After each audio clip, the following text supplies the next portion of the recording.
Bien sûr, ça n'est pas vraiment Buckingham Palace. Mais cette maison de banlieue est tout de même solidement protégée par tous les membres de la monarchie et un garde royal dans sa guérite. Bonjour, bienvenue. Et quand on entre chez Margaret Tyler, rien ne peut préparer à cela.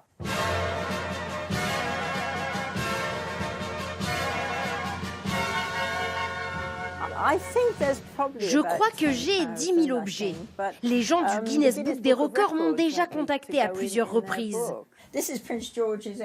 Alors là, c'est la partie consacrée au petit prince George. Là, c'est pour la petite princesse Charlotte. Et voici ma pièce consacrée à Diana.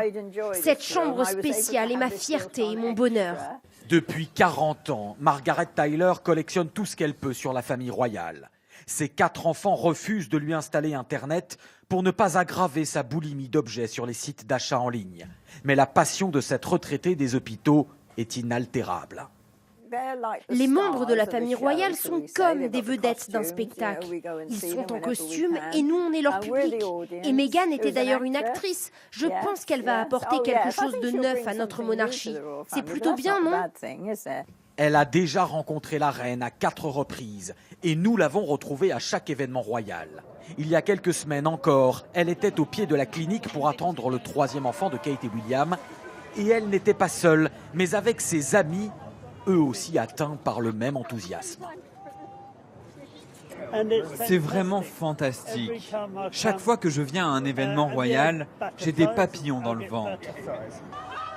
Et avec le mariage d'Harry et Meghan, les fans de la famille royale ne se limitent pas au sujet britannique de Sa Majesté.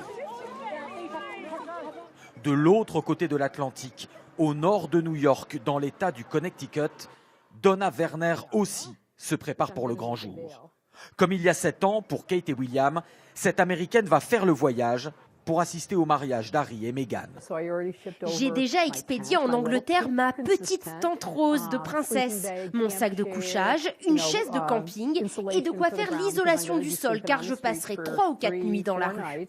Qu'une de ses compatriotes devienne une duchesse anglaise est pour cette Américaine un conte de fées. Ici, aux États-Unis, on n'a rien de tout ça. Pas de roi, pas de reine, de château, de joyaux, de bals et de processions en carrosse. C'est comme un rêve devenu réalité. Donna Werner rejoindra à Windsor tous les autres passionnés. Il faudra s'installer tôt et jouer des coudes pour être aux premières loges, car vous l'aurez compris, la concurrence sera rude.